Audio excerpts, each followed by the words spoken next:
This is Jalen, and welcome to the one and only Gym Rant, the show where we work out and have conversations. Thank y'all for tuning in to another episode of Gut Check. Today I got another special guest for you guys. If you want to give them your name, age, and where you from. Oh, I'm TC Blackwell. I am 45, and I'm from Minnesota. So before we get into our conversation, we're going to spin the Gut Check wheel to see which workout we're going to do today. So I'm going to have TC spin the wheel on the count of three. 3, 2, 1. Go.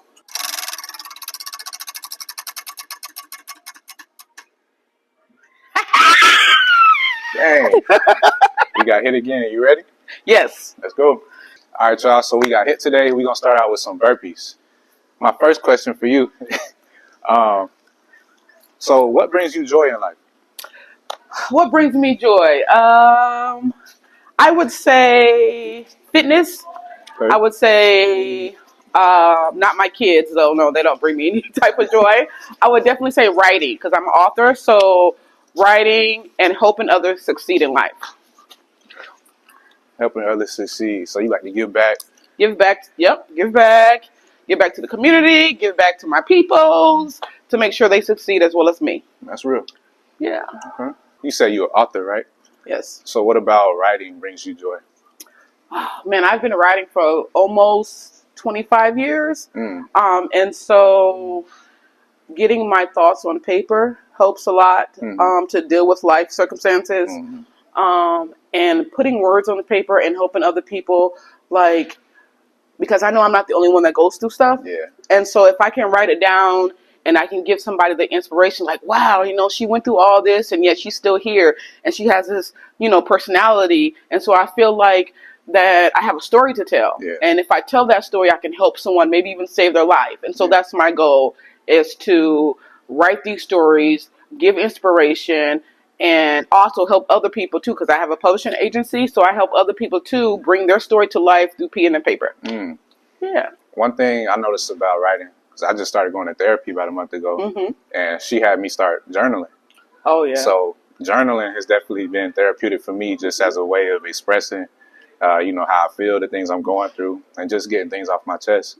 But I've always been a good writer, but I never really tapped into it. But I can, I definitely see how it's helped me, just in the short time I just started back journaling. So Yeah. Yeah. Journaling is, I tell my clients, journaling is the number one way to get everything that's jumbled in your head and put it down on paper. It releases your trauma. It releases your bent up emotions, all the stuff that you gotten inside. It can be released that way. Yeah. For sure. Told you, I don't judge. Boom.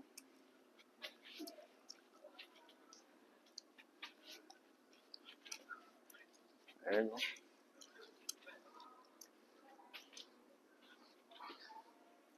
Good. Good work. Good work. All right, y'all. So next, we got to get into some ball slams. So the name of this show is Gut Check, right? A gut check is a period in your life where you're tested. Your character, everything you got in you is just put to the test, and it really pushes you to your limits. In the end of it, you come out stronger, and you grow from it. So what would you say has been your biggest gut check moment in life, and what helped you overcome it? That's a good question. I would definitely have to say my sister transitioning to the afterlife. When she died, it was a total different change for me, right? And so life was never the same again. And so after she died, I didn't know how to cope with grief. And so I started to use drugs, illicit drugs. I started to drink heavily. I started a lot of unhealthy behaviors because I didn't know what to do with this tragedy that was happening to my life, right? And so to overcome that, all I really did is just look deep down inside to figure out what I really wanted in life, because I didn't want to die. Because if I knew if I continued to go down that path, then I was going to perish. Like I was going to succumb or have an overdose or something, right? And so there was one time that my friend was like, this is, I'm trying to heal, right? And so my friend was like, hey, let's come out and party. I was like, oh, okay. And so I got dressed, and this was, well, let me back up. So before I was sitting down, I was asking God or the universe, and I was like, oh my God, help me. I don't know what to do. Like, I'm dying inside, physically and mentally and spiritually, I'm dying. And I heard something say, give it one more shot.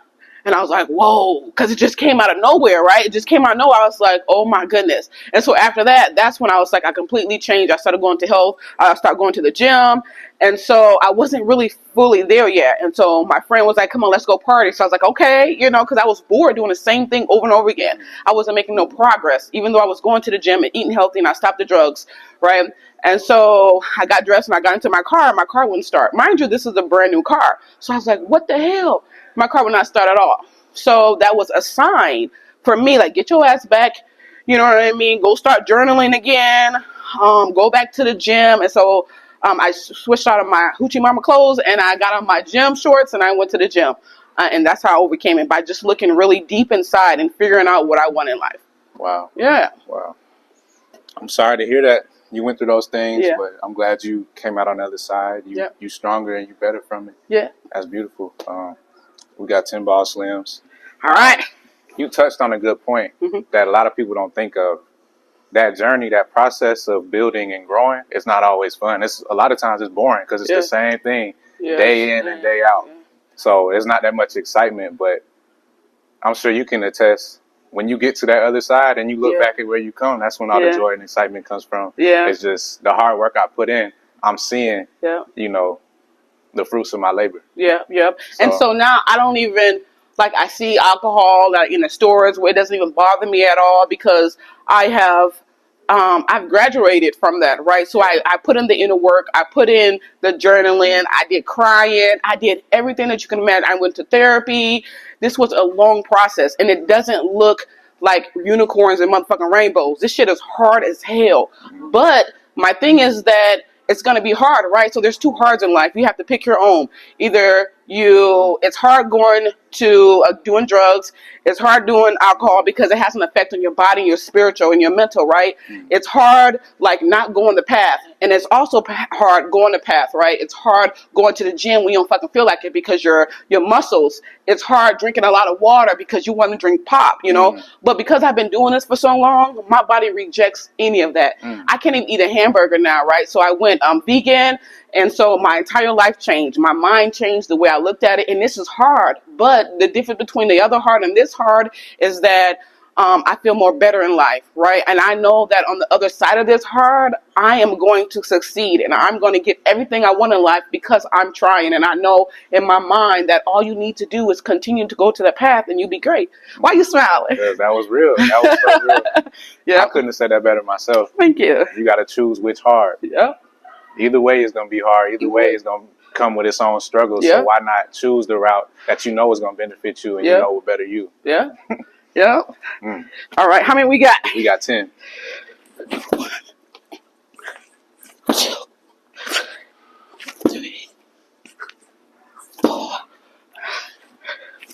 There you go. 6, 7. Tippy toes, tippy toes. 8. Oh! There you go. 9. Let's go. Okay. One more? Yeah, let's get it. Okay. Hey. All right, y'all. Next, we about to get into some rope pulls. So, you said you have how many kids? I have 2 boys. 2 boys. Yep. Okay. Wow. So, what's it like being a boy mom? What's that experience been like for you? It is, it's rewarding. I wouldn't have it any other way, but it's also very challenging because I'm a black woman raising 2 black males in today's society. So it can be challenging at times, but this is also a chance for me to break the generational curse and teach him how to love a black woman and teach him how to succeed in life. Because I'm always in their life. I'm very nosy. I'm trying to find out what to do. I'm in school. I'm on them. Like, you cannot be lax with these boys, my boys specifically, because they feel like it's time to play when it's not, So, yeah. So what would you say is, like, the most important thing, when it comes to raising children? Because having kids, that's something I want for myself one day. And I just really want to make it a point to just be actively a part of their life and make sure they can be as successful as possible. So what have you learned as far as, like, just being, you know what I'm saying? Yeah. That's a good question. I've learned that, number one, you can't be their friend, right? Number two, you can't. It's not your life; it's their life, so they have to live it. So all you can do is be a supportive parent, right? Because they're listening and they hear and they're watching everything. So I would just say that when you have kids, teach them how you would want someone to help your kids, right? Just be there for them, talk to them. A lot of times that these kids nowadays is going through mental health problems, Yeah. and so when they come to you with issues, you want to make sure that you're there for them and you listen to them, because either way they're going to find out the answers by themselves, right? And so I would rather tell my kids, you know what I mean, the way to go, instead of opposed to them just going out and doing it by themselves. So it's really important to make sure that you surround them with positive environment. My son is now living with me now because a couple of months ago he was living with his father, and I started to hear and see things that I didn't want, that wasn't conducive to how I want my child to raise. So I brought him here because I know that living here with me, he's going to be in a more environment that is healthy, right? And so that's a sacrifice that I'm doing, but we have kids. That's what we have to do. So you just want to make sure that, most importantly, the environment that they're around is positive and That's healthy. real. That's real. Yeah. Yeah.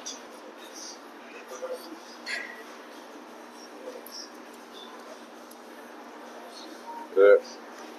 That was easy, Good man. work. All right, y'all. Next, we got the sled push and pull. So you from Minnesota, right? Yes. And so what brought you to Phoenix? How long you been here?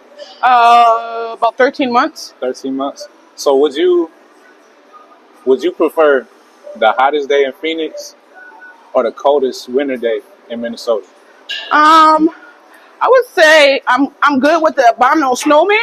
So I like the heat better than I like the cold, because it's too cold, like 13 degrees. Yeah. It's too much. That's too much. Okay. So what was it like? What was it like growing up in Minnesota? It was. My brother's from Minnesota. Oh, so, really? Yeah, I've been there a few times. It was a lot of coldness, right? Yeah. Minnesota, but it's a very nice place to be because they have 10,000 lakes. Dang. And so there's a lot of fishing, and I don't fish, but it's a nice place. It's beautiful. It's very green. Phoenix is very dry. Yeah. There's not a lot of green. You know what I mean? Yeah. So it's hard to adapt, but I like it so far, and I wouldn't change it for anything. You know? Yeah. It's all preference. Do you ever go back home and visit? Fuck no, I'm not going back to that place. Never. Never. Is your family still there? Or? Yes. Okay. Yes, I'll never go back. It's too much drama. Yeah. You know, I changed my life for a reason. I understand. Yeah. I understand. So you were there, like you never moved before? Like you was there your whole life? Yes, yes. I was there for my whole life. And I don't know if Phoenix is going to be my home, but right now it's home, you know? I know what you mean. When my son graduates high school, maybe I'll determine if I want to stay here or not, but most likely not. Yeah. Because it is extremely hot. But you know what they say, when the only way to grow is to be uncomfortable. Yeah. Right? And so you can't grow in a familiar surroundings. Yeah. Very true. Yeah.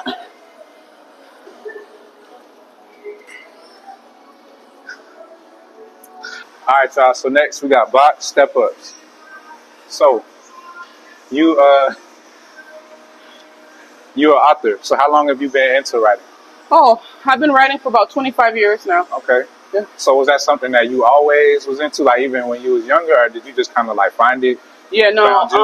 I've always been a reader all my life, and so during my teenage years, I was a reader, and so as I matured, I began to journal a lot, and so the journaling really helped me see how great I was, I guess, so to say. And so then I started writing, right? And then my friend was like, "Won't you just turn that into a book?" And I'm like, "Nah, you know how people get it." And he was like, "Yeah, turn it into a book." And so that's how it started. I started writing, and now I published about 4 books. I have a publishing company called Black Gravity Press, and I help others publish their books as well.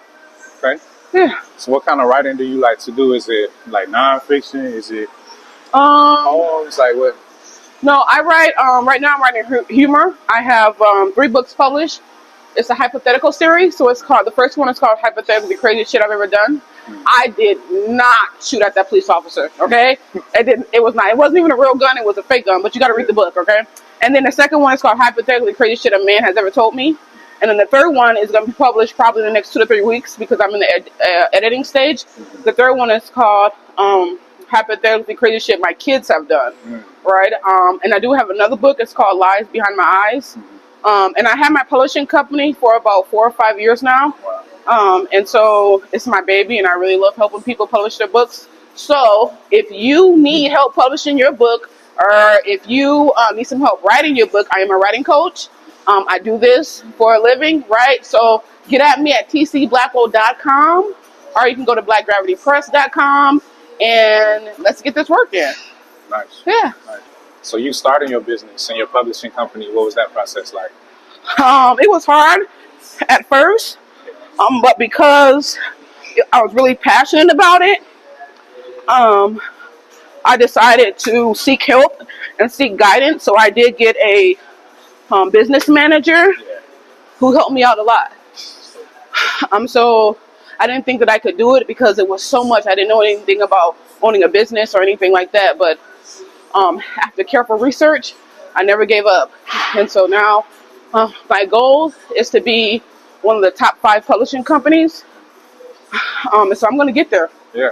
I'm going to get there. Definitely. Yeah. That's what's up. All right, y'all. Next, we about to get into some duck walks. So you said you lost 75 pounds? Yes, 75 pounds. So what was your fitness journey like? What all did you change in? Well, I hated going to the gym. I absolutely love it now. But Go back. Yep. Go backwards. Yep. what I did was I told myself, I used to be into Power, the TV show. Yeah. And I told myself the only way to... I'm sorry. You're good. The only way to watch Power was to watch it at the gym on a treadmill. And so I was devoted to Power because he was fine. You feel me? So I had to watch him. Yeah. And so, and that's how I started to lose weight.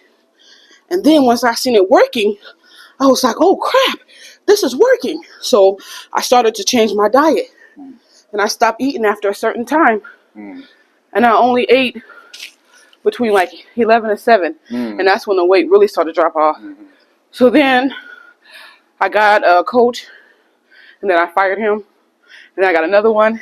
And so I liked him. So I just started working out and eating right. And I guess the most important thing was changing my mindset. Yeah. And telling myself that I could do it. So that's how it started. It's definitely all mental. I think one of the biggest things people struggle with is consistency. Man. So how did you find that consistency? Yeah, so at first, like I said, it was hard. But when you just get into fitness, you got to find something that you love to do, right? And then, because your brain rewards itself when it knows that you're about to do something that you like. Yeah. So if you say, oh, I'm going to go to the gym, your brain's going to be like, man, fuck that shit. I'm not going to no damn gym.